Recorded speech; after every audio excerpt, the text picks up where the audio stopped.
You are a strong voice in the FP&A space, especially with your role with the AFP. What do you think are some things that organizations or maybe CFOs miss about the role of FP&A? Conflating accounting and FP&A is one of the things that a lot of organizations get totally wrong. The accounting function broadly needs to be one about certainty. The FP&A world is a world of uncertainty. And actually, if you're so focused on the precision in the decimal place, you may totally lose the plot of the broad things that could happen to you. But more importantly, I think the second is Meet Michael High, CFO of Northern Alberta Institute of Technology, with 25 years of international experience across public and private sectors. From serving as a U.S. Army intelligence officer to leading finance teams at Shell, Mike brings a wealth of expertise in leadership, strategy, and FP&A.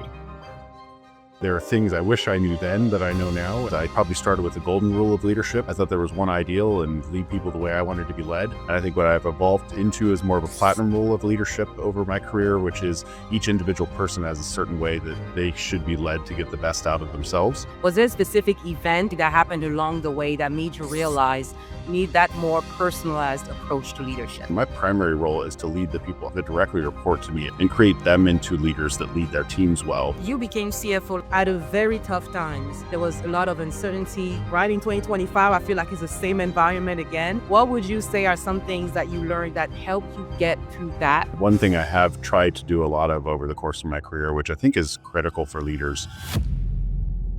Welcome back to the Diary of a CFO podcast, the podcast where finance leaders share the lessons, challenges, and wins that shape their careers as well as their organizations. I'm your host, Wassia Kamon, and today I'm super delighted to have with me Mike High. He is the CFO of Northern Alberta Institute of Technology, NAIT, and with 25 years of international experience across public and private sectors, Mark is a collaborative leader who excels in talent development and cross-functional teamwork. Prior to that, Mike led teams across Canada, the US, and the Caribbean regions as VP of Finance. He also spent 17 years working at Shell, where he started as a financial analyst in 2005 and went all the way to Chief Financial Officer in 2018 for the company's deep water oil and gas business. Prior to his corporate finance career, Mike served as Commissioned U.S. Army Intelligence Officer from 2005 across Asia, the U.S., and Latin America. Welcome to Rockstar, Mike. Oh, thanks, Wassia. Thank you so much. I know you started in the U.S. Army and before stepping into the world of finance. So curious to hear how that experience shaped how you lead today. Addition of the word lead there is the right one. And I think, regardless of what function you might have done in the military, I think leadership is the primary purpose of why you're there. It's the primary thing you get out of your time there. And I maybe even contrast that with my corporate experience, where we tend to think of function first and then realize later on that it's leadership that matters. So first might just be simply that mindset that recognizing your primary purpose on the planet is to be a leader. I think the second is, there are things I wish I knew then that I know now. And some of that is, I describe it as I probably started with the golden rule of leadership. So I thought there was one ideal and lead people the way I wanted to be led. And I think what I've evolved into is more of a platinum rule of leadership over my career, which is each individual person has a certain way they should be led to get the best out of themselves. And so your role as a leader is to figure out what that personalized way is and meet them there, more than trying to put out this one ideal. I think maybe one last thing I would say on leadership, I think, is recognizing there's a wide stakeholder map, even in the military. And so whether that was working with other branches or functions within the military, whether that was working with other disciplines, whether that was even working with other branches of military, so Air Force to Army, Navy to Army, or even broader, working with other countries in collaboration to deliver your objectives. It's a mindset very early on in my career that was instilled, something to think wider about the stakeholder map and make sure you bring a broad coalition together to get your vision achieved. Wow, thank you so much. I like how you said you went from the golden rule of leadership to now the platinum role of leadership. Was there a specific event or something specific that happened along the way that made you realize you need that more personalized approach to leadership? Maybe to start with, honestly, maturity. One thing I have tried to do a lot of over the course of my career, which I think is critical for leaders, is reflection. Really thinking about, if I was successful, why that success happened. But more importantly, if I failed, why that failure happened. There were some moments in my leadership in the military that I look back on and I gotta think like, wow, the non-commissioned officer who was really in charge of the soldiers of that team, I was trying to step over them and really lead every single individual person as if I was the direct leader of every single person, as opposed to really deferring to the wisdom and knowledge of that frontline supervisor and allowing them to be the leader. I think where I've matured in the platinum rule as well is recognizing my primary role is to lead the people that directly report to me as well as possible, and create them into leaders that lead their teams well, as opposed to trying to be that direct supervisor for everyone that's in the team. And it's not necessarily micromanagement, but I would say probably try to manage every single box on the chart and tried to establish that relationship, but it overstepped kind of the opportunity to develop the people who reported to me directly to be even better leaders than I was. And that's how I've matured, I'd say, over time in my approach on leadership, is even if the team's large, the actual team you're primarily accountable for teaching to be great leaders still maintains just being those directly reporting to you. And really saving your energy too, I imagine, is probably more relaxed to go and kind of stay in your lane, if I can say, right? And I think that what I've learned about great business leaders, not even necessarily like the people leadership side, but their ability to think about scale. It's a high leverage thing to be able to develop your direct reports to be great leaders.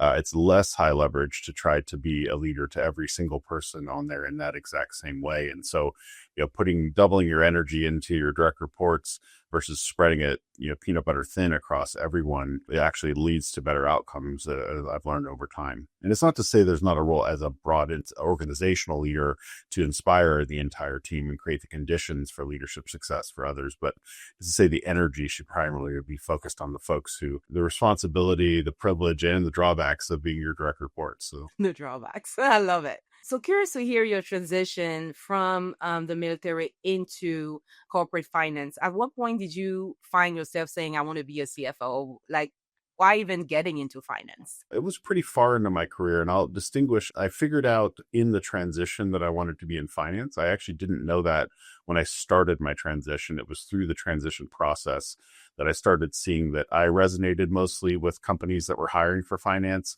and the role of finance seemed to resonate with kind of my inclinations toward, I would say, supporting decision-making, having a seat at the table, being a bit more data and logic focused in terms of that decision making as well. And there are some things that overlapped with my role as an intelligence officer as well. But it was, actually well into my first, what I would describe as business unit CFO role. So this was the one in the deep water Gulf of Mexico business in the US for Shell, where I was probably a few years into that role before it really clicked to say, oh, actually the CFO part is what I most enjoy. Up until that point in my career, I'd thought of myself as a bit more of a functional expert. So in particular, it was the FP&A community that I'd grown up in. And so in my mind, I'd always thought of that as a broadening assignment I was doing to then go back into being maybe a senior vice president of FP&A or something. I think where it really clicked for me was seeing the impact I could have well outside the finance function. And it was things like, a couple of years into that role, I was in a place where new general managers were coming onto the leadership team with me. I was the CFO on that leadership team. There may be a head of engineering or head of operations. And in particular, a number of expats who were coming into that team, in this U.S. team. It was a tough world in this time. This is the window around George Floyd. COVID was in this window as well, some hurricanes hitting the Gulf Coast. And realizing that I could be a leadership resource to new leaders on that leadership team that were not of a finance background, to help them be better general managers and integrate into this general manager leadership team, that really clicked to me that it's in the finance function. The only role that really gets to do that is the CFO, where you're expected to put on this hat way beyond just the finance function and be part of the general management team. Wow. And coming from FP&A, like you said, into the CFO role, what did you think was the most challenging part in that transition, coming from that background versus maybe investment banking or accounting? So I think one of the challenges moving out of probably any of the functions and sipping that CFO role, that is probably the first time I really felt accountability, where you really felt like the buck stops with you. If there were and this is actually deference to my accounting colleagues, like if there was a financial reporting error, like it was my name, it was my reputation, it was my team's reputation that was tied into it. And I was a line of defense in that. And if I didn't do my role, like things could go quite badly, especially being responsible for a very material part of the financial statements of the company. So despite being a couple levels down in Shell, this was a major, major asset for the company. One of the things that in FP&A, you can kind of sometimes get away with, well, it's not my budget, it's my budget process. It's not my forecast, it's the business's forecast. It's a little bit more of a consulting role if you kind of fall back into at the end of the day. You're not the one getting the call at 3 a.m. when things go badly. Whereas in the CFO role, like you're on that dial list if things go badly. And unfortunately, in our case, I happened to be on that general management leadership team when we had 2 deaths in our business related to our operations. And, getting that call, like it's one of these things I could think exactly where I was on the planet in that moment. I know who I was with, and I know what followed thereafter. And that was the first time where I really felt that deep sense of responsibility for all the lives, I would say, in the business, in a way that I had in the military, but that was the first time in the corporate world where I experienced that as well. Wow. And then you became CFO, like you said, at a very tough times, right? There was a lot of uncertainty. When you thought you have seen it all, something else showed up. And I feel like right in 2025, I feel like it's the same environment again. What would you say are some things that you learned that help you get through that? Whether it's how you work with your team or how you even manage yourself so you wouldn't burn out. I like where you ended with that a bit, because that was what popped in my head immediately, is I think recognizing you're kind of managing your energy level and your capacity to deal with change and challenge and stress and all of that kind of stuff. And it's overly played cliche, but it is much more the marathon than the sprint in that regard. And so I think that's one of the things I would say I gained through that is not overreacting to every maybe perceived or actual crisis, because you actually have to preserve a bit of energy for the next one that's coming down the pipeline as well. And it's the kind of management of them all as a portfolio over time that actually will lead to the risk reduction. And so if you, to some extent, put all your eggs into a single crisis, you're missing the other 3 things that are emerging risks that could even be bigger for you. And having simultaneous kind of crises, for lack of a better way of putting it, occur in that role definitely brought that forward to me. I think, the other is, as an American living in Canada, who's lived in Europe, I have very complex views on vacation. I say a little bit tongue in cheek, but, I probably very stereotypical American before I went off to Europe, and, I would struggle to use all my vacation. I went off to Europe and I saw a culture that really embraced it. And what was fascinating is the year I took my most vacation ever, and I think it was like 43 days, one of the years I was working in Europe, was actually my single highest year of individual performance by the way that it was measured at the time at Shell, and by a long shot. Like it was, and I don't think they're unrelated. Like I do remember feeling much more present, much more connected, much more capable of leading a team through challenges. And as paradoxical as it is, I think these are the times where you actually have to take the pause breaks, recharge, and get right back into it. And, you see this with firefighters and others who realize the downtime and management of it is as critical as the time you're actually fighting the fire, and rotating crews through to be able to stay at the top of their game through this. I think there's a lot we could learn from people who are really fighting real emergencies about how they manage things like rest and other things as part of the cycle of actually being able to manage emergencies. Wow. And so when you mentioned about having different crises at the same time, and you focusing on one can make you forget about the other one, how do you bring your team along so it's not just you doing it? Some of this, there's a quote from the 60s that'll probably get a bit off, but essentially it was around the Special Forces founding, and it was around Kennedy's time, and it was it was called the soft hard truths. So the Special Operations Forces hard truths, and one of which is you can't mass create special forces overnight. And if you're waiting till the start of the crisis to start doing it, you're 2 years or 3 years behind. I think the exact same thing applies to how you think about developing leaders to be able to deal with crises. Is bring your team along starts 2 years before the crisis. You've got to start building their capacity to be able to take on maybe one crisis so another leader can take on another and step up into it. Some of it's the playbooks that you start to develop, so that, if X or Y happens, that you've got a playbook you can open up and you can, follow, and the steps that you would do, and best, you've actually rehearsed them in some cases as well and know exactly how you would react to it. And, it's like everything. These are the, I think of Stephen Covey's, quadrant 2 type of stuff from the Eisenhower matrix, which is, these are the important but not urgent things. But, those are the things that if you invest in them when the crisis happens and it does become urgent, you can do much better in getting into it. One of the things I found fascinating is if you go back to like the financial crisis of the late 2000s, the companies who actually had the V-shaped recoveries from that were the ones largely that had those playbooks going into it. And so it wasn't to say they weren't exposed to the crisis, but their ability to recover fast from it was the better indicator of long-term value than necessarily how deep that V was. And you can see those companies that were, bounced back quickly because they had good action plans and playbooks were far more successful in shareholder return and other things like that in the years after because of that ability to kind of, open the playbook and recover. Yes. And now I want to hear all about the playbooks. Asking for a friend who just started being a CFO a year ago, like getting into a CFO role. What are some of the playbooks, your favorite ones, I would say, especially in times of crisis? And how do you, again, bring your team along with you? Yeah. So I think, some of it can just simply start with basics. And I'll go basic, which is back to that unfortunate phone call that I got in our business. Like, it's literally the phone tree in some cases.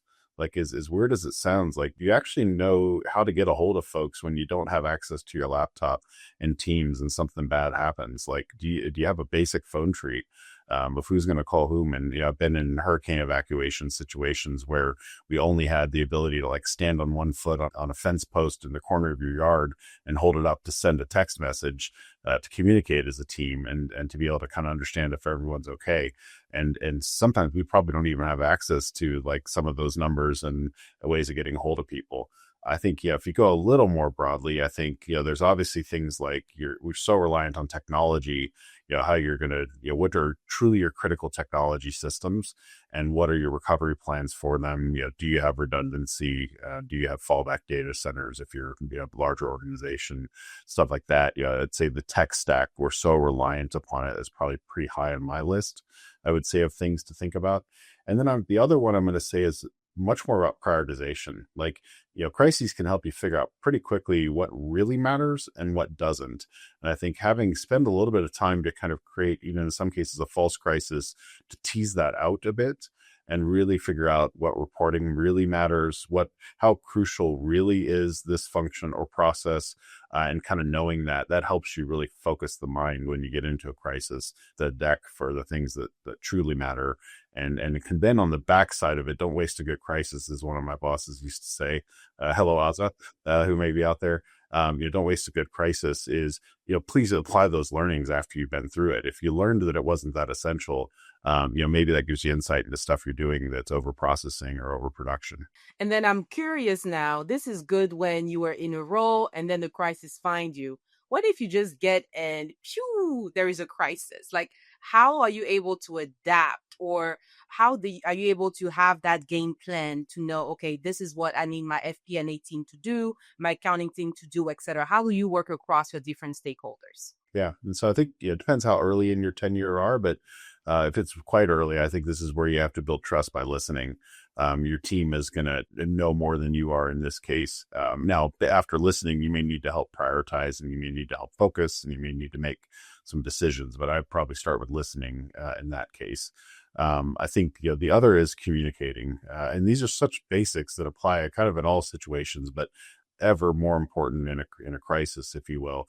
Be clear if you're prioritizing management of a crisis and it's consuming a lot of your time and you're not getting the time to focus on the other things. Just be clear with your team about, this is what I'm spending my energy on and why it's important. And most people understand. And so I think this is where you overemphasize communication, I think, as well, and being really clear around your motives, what you're spending your time on and why it's important.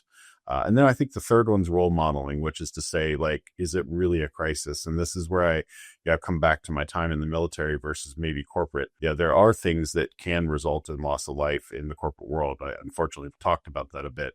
And there's much more of it in a military context, and things that we call crises in the grand scheme of humanity maybe aren't as much of a crisis. And I think saving your emotional energy for a true crisis and being able to take the emotion down a notch for the things that are less of one, and being really discerning around, kind of the degrees of which it is a crisis.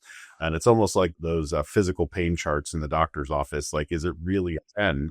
Or is it actually a 6? And you should react differently emotionally to those and get the organization to expend emotional energy differently depending upon where you're at on that pain chart. I love it. I feel like at the doctor's office, I'm always at an 8 or a 9. Which if you're discerning about going, like you probably are, right? So and that's something you got to tease out with the doctor a little bit, is if you're not there all the time and you only go when you really need it, like you may only be going for the 8s and 9s. I love that analogy, and thanks you so much for sharing that. Now, you are a strong voice in the FP&A space, especially with your role with the AFP.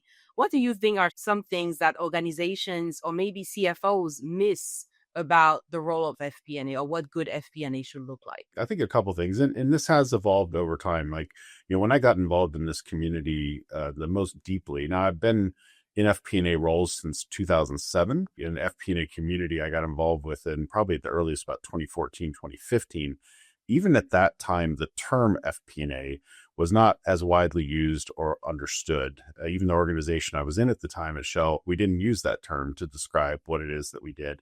So I think one thing they get wrong is sometimes even what they call it. And, this is where language matters a lot. And, we're getting to a point where there is a defined body of knowledge of what FP&A is. There is a high quality certification in the space as well. Like, we need to start using the right words when we describe the function, because then it gives a nice anchor point for people who are trying to learn about it and talk about it.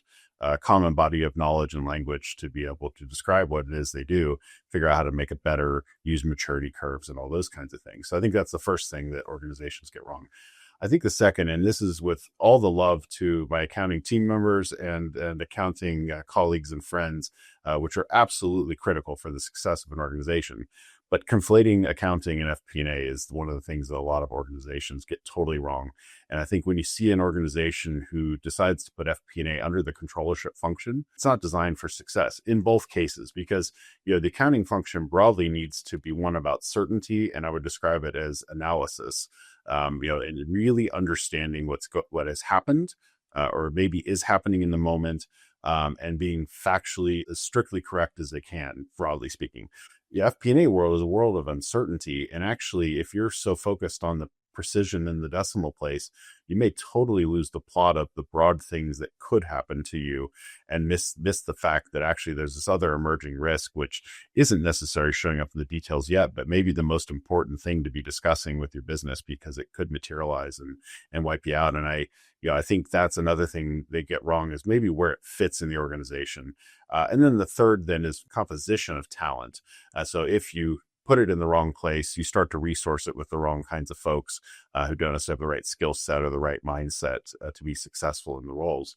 And some of this, I'll go even as far as saying, should FP&A entirely be in finance? Like, I think that's a question some mature organizations wrestle with. I kind of have this theory that business partnering is a broad category, of which FP&A is but one part of business partnering for a general manager, has more in common with the business partners of HR, good business partners of IT, maybe even of legal and procurement, supply chain, than it does necessarily with the other parts of finance. Because what you're really doing is supporting decision making and trying to generate an outlook of where you think the business is going, and inform strategy and pick the right tactics to deliver that strategy. And you just happen to be doing it from a finance perspective. So is a great HR business partner and others. And so you should see affinity, I think, with these other business partners around the general management table as part of a team that needs to come to a synthesized view of how to best support and drive the business. And I think the best service you can do to a general manager is actually work with and horizontally with your colleagues across these functions, arrive at a synthesized view that factors in each of these different functional perspectives and presents a general management recommendation to the general manager of where to go forward. Love it. So you either call FP&A wrong, or we position in the wrong place. But what about how we empower FP&A, right? Because I feel like sometimes we feel like throwing a new FP&A software at the FP&A team will make the FP&A team go, whoa. What do you think about, technology, business partnering? How do they come together? A bit biased because having led a digital transformation effort for a number of years at Shell around FP&A, I definitely have strong views on this. I think there are limits. And in fact, I wrote a short article on this on the back of an AFP conference some years ago. Like, I think, and you maybe take a saw or an axe or a chainsaw analogy was the one that I used back then, which is, I think to an extent, you could argue Excel, and Excel has gotten better and better over time. It's still, I think, a critical tool in the tech stack for FP&A. But, and sometimes it's only bringing a saw or maybe even an axe to a thing that needs a chainsaw. And particularly when it comes to global collaboration, and really being able to kind of have multiple players being able to update variables in your models from a really informed perspective. Excel's pretty tough to use exclusively in a very large global organization to be able to really get all the cross-functional inputs in and manage them well in time. And I think there's other places where you have the ability I think of as almost like islands and bridges. Like you'll have islands of work, but the magic is in connecting them by bridges so that you can move back and forth between them. And those islands are everything from the finance perspective to the operations perspective to the HR perspective. This kind of what we were talking about before. And I think technology has a role to play in connecting these functions. So because while finance may be very mature in its use of, for example, Excel or maybe finance specific software, when you start to get the insights of operations and others, this may or may not be where those insights are residing. And so you have to have technology that can create bridges into where those deep insights about business performance are happening. I like the analogy of the island and the bridges, especially because I saw somewhere you worked with over the Caribbeans and things like that. I was like, would you hire me then? I don't know. But anyway, thinking again about technology and when you said you led digital transformation, I read that most digital transformation fail, right? Because we go in with one mindset and we end up somewhere else, probably on the wrong island. What would you say are some of the things that may make a digital transformation more successful than others? Like what are things that sometimes people miss? Yeah, I think a couple of places where I've seen that lead to success. So I think, I've gone off to a number of finance conferences and spoken, and a lot of the sessions as a listener are often finance talking about, hey, I went off into the corner and I did this technology project. I had to make it successful so then I could finally bring IT on board. And they had no choice but to go along with my change because they found that IT had been a really resistant partner and they avoided them and then made it a fait accompli that they had to go along in the end versus partnering throughout. I think where it's really successful is that you really do form a partnership with your IT colleagues from day one. I had a colleague who used to talk about it's a 2 in a box. So at each kind of layer of the project, you've got a business or finance person and you've got an IT or technology person who's in the box with you. And because the IT function does bring a lot of capabilities to the table, I think particularly architecture is one that I don't think the finance function really fully understands. And I have the office of the CIO in my role now too. So I'm speaking on behalf of my IT brethren here as well. The architecture is something that can lead to really good success if you have a playbook for where your roadmap, maybe is a better way of putting it, of where you ultimately want to go and how these things are going to connect with one another. We wouldn't want a construction company out building something that hasn't had an architect, build a blueprint for it of how it's all going to go together and have a plan for it. And yet we go about digital transformation without that blueprint. Wow. So I think that's one. I think the second is around IT security and cybersecurity in particular. There's much deeper expertise in the office of the CISO and an IT function and partnering with them and thinking about it. But flipping that around to also say part of that can be de-risking projects. So I was on a project where we were the first to move our most confidential information into the public cloud.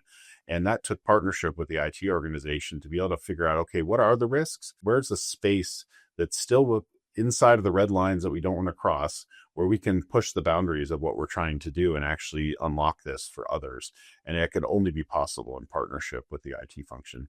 And then I think the last thing I would say is, actually there's 2 other points. So I think one is when you pick system implementers or partners to work with in the consulting space, like all humans, there's A players, B players, C players, so on and so forth. Make sure you're getting the A team when you're partnering with those firms because they can add a lot of value. Don't let that value be accruing to them because they got their C players working for you and learning your function or learning your business on your dime. Find the A players that are going to help you push into the things and challenge you to get the best value. So you can get value out of system implementers, but you got to be wise about the team that comes along. And the last one then is around the ecosystem. Recognize that all technology sits within an ecosystem of people, of systems, of processes, of functions. And so the more that those are working in concert for the success of your project, the more likely you're going to be successful. if you could have the best project in an ecosystem that has an antibody response to your project, and eventually it will undermine it. If we were to reverse engineer into that, would you say you will start with the ecosystem first and then pick the right partners, like you said, IT and then cybersecurity? How would you reverse engineer? Because I think sometimes we're in a rush, maybe to prove that we're able to achieve this in the first 90 days or 100 days. Like, how long should it about take to do that, get that blueprint really in mind before you just say, hey, let's go live? Yeah, and I'll answer maybe a slightly nuanced way, which would be, I think of it as a little bit change management as part of the reason why you're managing the ecosystem. And you can either do a lot of work up front in a short period of time on change management, or you can do that work spread out over 10 years after your project because you didn't get it right. And it's always kind of undermining the value of what you got. So I think part of it is spend the energy up front to think about, call it the ecosystem, the stakeholder map, kind of the data and systems and process context of which the change you're trying to make. And then as you're doing things like building the team, to your point, think about the right representatives from across that ecosystem to be involved. And then as you're engaging the decision makers around this, think about how do you give them a scorecard for the project that they can see themselves back in. So one of the things that unlocked that project was recognizing that there were 3 stakeholder groups that needed to be satisfied at the highest level and that had some form of decision making on the project. One was my finance line, and they had certain objectives that they wanted to see back.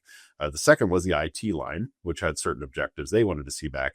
And the third was ultimately the payer, which was the business out of which this IT budget came from, who had business objectives they wanted to see achieved. And so one of the things that we did there was build a kind of balanced scorecard for those 3 stakeholders and continually showed that each of them were going to get their thing out of the project.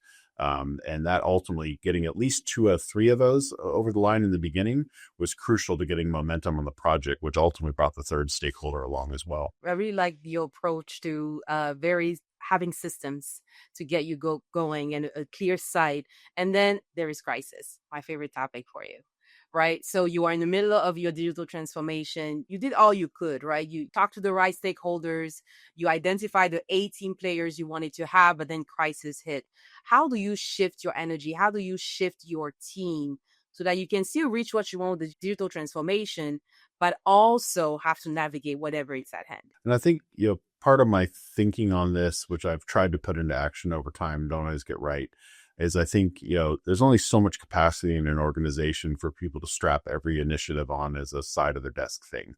And so I think the more you can compartmentalize an organization and allow a subset to focus on medium to long-term objectives that kind of regardless of the crisis of the day will keep making progress toward those objectives.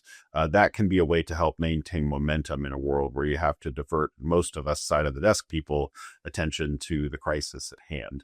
And so that means, if it's 5 or 10% of your organization, setting them aside to work and think about the future, that can be a way to do it. Interestingly, the Army has a way of thinking about this too, which is in what's called the S3 shop, but basically the operations function, for lack of a better way of putting it, also a bit strategy and planning. They've divided into S3 ops and S3 plans. And so the plan side is thinking about strategy and planning and longer term. The operations side is thinking about the urgent and the now, the next mission ahead to an extent. And so in a way, they've, even within that same department, have divided this with low levels of leadership between recognizing there needs to be a medium to long-term focus in an organization and a short-term focus in the organization that get divided attention. Wow, I love it. And it also means that you have to negotiate for those resources to stay focused on the future. What would be your playbook to advocate for this type of resources? Because I feel like sometimes the business can see finance as a back office function. Why do you even need this? Why are you even spending this? So how do you negotiate or advocate for this type of resources for your team? Yeah, and I think this is where it very much varies depending upon what level in the organization you're at, how big your organization is, perhaps a bit what industry or the profitability context of the organization that you're in, or and that even extends to not-for-profit, where how stressed your income statement and balance sheet or cash flow impact how you might advocate or whether you should advocate. So with that context in mind, when I was earlier in my career, you have to cut through the noise, the one thing I would say. And so I ran up against a brick wall a bit on this advocacy for the digital transformation. And it took, after about 6 months of kind of running up against the wall, I had to take a tact where I literally created a cartoon I'm not kidding, a cartoon that showed kind of the day in the life of my everyday FP&A analyst experience and how stressed out they were by all the requests and the data and the hidden work that happened when an executive asked for something. And it was the cartoon at the end of the day that kind of cut through the noise and got attention. The PowerPoint logic, it wasn't all the presentations, it was something creative that it took to do it. And I've heard several examples over the course of my career of others who've had to literally like bring life-size posters of the customer and the customer archetypes into the office to make a point. We got to be thinking about the customer, et cetera. And so creativity, I think, is one of the ways to cut through it. I think the second I would just say is courage, and within ethical boundaries, sometimes, doing and then asking forgiveness is the right thing to do here. And, especially if you're in a leadership role, part of leadership is taking risk, and part of advancing your organization is taking risks. You're not always going to have all the permissions you need ahead of time, nor the time to get them to do it. One of my bosses really helped me understand this too, which is sometimes it's not just yes and no. There's actually not no, which is in the middle.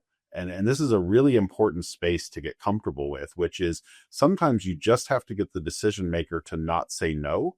You may not get a yes from them, but as long as they haven't told you no, then get your, maybe your line to give you a bit of top cover to take that risk and push it forward. And that's one of the things that we did to get that third stakeholder on board, was that we got that person to a not no. And then my boss was like, look, you got them to not know. Good job. Now I'll give you top cover. Go take the risk, push this forward, and we'll get them to yes later on. And so you can't wait around for the yes sometimes as well. And I think the third one is resource allocation and choices. Like, good capital resource allocation isn't an unlimited capital environment. You sometimes have to say no to some things to say yes to better things. And I've made choices where I've decided not to replace, for example, with an FP&A analyst, I actually replaced them with a continuous improvement expert, because we had so many process issues that were undermining the rest of the analysts that I chose to invest in Lean Six Sigma Master Black Belt into the team and not fill an FP&A analyst role, so that I could create more capacity for the rest of the FP&A team. And then eventually they were replaced by an FP&A person down the line. And so I think sometimes it's choices we make with our resource allocation. People's one of those. And you may have to take some risk on reducing one part of your organization to feed another part. Wow. And I love what you just said about bringing somebody that didn't have the FP&A background, because earlier you talked about what's the right composition of talent within an FP&A team. If you had a team of 10 or 100 and you had percentages, let's say, what would you say would be that composition for you? Yeah. So I think, and I'll start with who are the players on the pitch, if you will. And I'll use that analogy, players on a pitch. So I think about this a little bit in if it was a soccer team or a football team for those outside of the US or North America. Soccer. Yeah, there we go. We'll go with soccer then. You have offense, you have defense, you have coaches, you have statisticians, you have referees. And to some extent, and maybe it's more broad for finance, but even FP&A, there are offensive, defensive roles, coach roles, statistician roles, and referee roles that all may be necessary. So referee in this case, maybe just starting with that one, this would be the one who figures out your planning process, the rules of the game, how we're going to submit budgets, how we're going to submit forecasts, what types of assumptions we're going to take, essentially the rule book by which you're going to plan and forecast and establish kind of a set of boundaries by which the organization is going to play the game. The statistician piece, this is probably a very typical role that we've got, counting the maths, adding things up, making sure that there's a fair representation of performance and, again, of the outlook of the business. So the real art then is actually in these offense, defense, and coach roles, which is, I think a team needs to have some folks, maybe they're like management consultant backgrounds, who are there to really advise and counsel your business leaders that you're there with about, you could do this, you could, set your benchmark, your budget, your forecast at this level, but here's some of the consequences of doing that. And have you thought about the unintended consequences to culture or to what behavior you're trying to drive and what the knock-on consequences of that might be? You could spend this money, but have you thought about the fact that if you commit to this capital project now, the better one in 6 months, you're not going to have the financial capacity to go after. On the defense side, I think this is a pretty normal role for finance. Like, part of our role is risk management, making sure goals don't get scored against us. Even in an FP&A team, people who are focused on the more defensive side, figuring out what their risks are and how they could undermine. This is some of the scenario planning, the most dangerous scenarios that could happen, and stress testing kind of your portfolio. The offense one is the one I've found the most controversy on, which is I've had folks in the finance function tell me outright, the role of finance is not to get on the pitch and score goals. I vehemently disagree. Somebody told me a long time ago, at the end of the day, finance is kind of the internal representative of the shareholder. There are going to be times where if that ball is out there ready to be scored and no one is stepping up to do it, that you might need to run up to that ball and kick it in. And so sometimes that's leading a cost initiative as an example and actually delivering that bottom line value, to the business. Sometimes it's leaning in on a commercial transaction to help get it over the line, et cetera. And, it isn't the primary role necessarily all the time, but I do think there needs to be some capacity in an FP&A team to be able to get on the pitch and score some goals, ultimately in the interest of your stakeholders. I love it. My son is in soccer and I'm originally from Ivory Coast. So soccer is big overseas compared to, I grew up with soccer. I was a goalie. Like nobody would trust me to run anywhere else, but you need the goalie. I hired our women's soccer team coach for the goalies as part of my team here in my broader finance organization. So he has a day job that isn't soccer coach, but does bring an interesting perspective to the table. So yes, absolutely. Well, thank you so much for being on the show. I have one last question for you. Sure. What is your favorite thing to do outside of work? I think family first and foremost, no doubt about it. It's, I think early on in my career, I realized like if I put all this energy into developing other leaders, in the context of business or army, and I fail to kind of put that same energy into my children or even my partner, like fully lived my purpose on the planet. So family is first and foremost. Unfortunately, I'm an empty nester now. So they're both off at university. And so don't get to spend nearly as much time with them. I think beyond that, partner and I, both big readers, love podcasts too. So been spending a lot of time listening, yours as well, and really trying to kind of continually kind of advance my knowledge. Love travel too. And unfortunately, I've had a hobby of moving too much. And so usually that free time tends to involve a lot of setting up of houses. But if we've made a strong commitment that we're not moving for a very long time, and unfortunately love where we're at right now. Good for you. Well, thank you so much again for being on the show. This was super helpful. Thank you. Thank you. And that's it for today's episode of the Diary of a CFO. Thank you so much for tuning in. If you enjoyed the show, don't forget to like, review, subscribe, and share with others. Our website is thediaryofacfo.com. That's where you can find all the episodes, access all the guest profiles, see their bios and their social media links. It is also the place where you can apply to be a guest on the podcast and have information about how you can sponsor the show. As always, if there is any topic you would like me to cover in the future, just email me at ask@thediaryofacfo.com. See you soon. Wondering if you're ready for the CFO role? Find out with a free CFO readiness scorecard at cfo.scoreapp.com.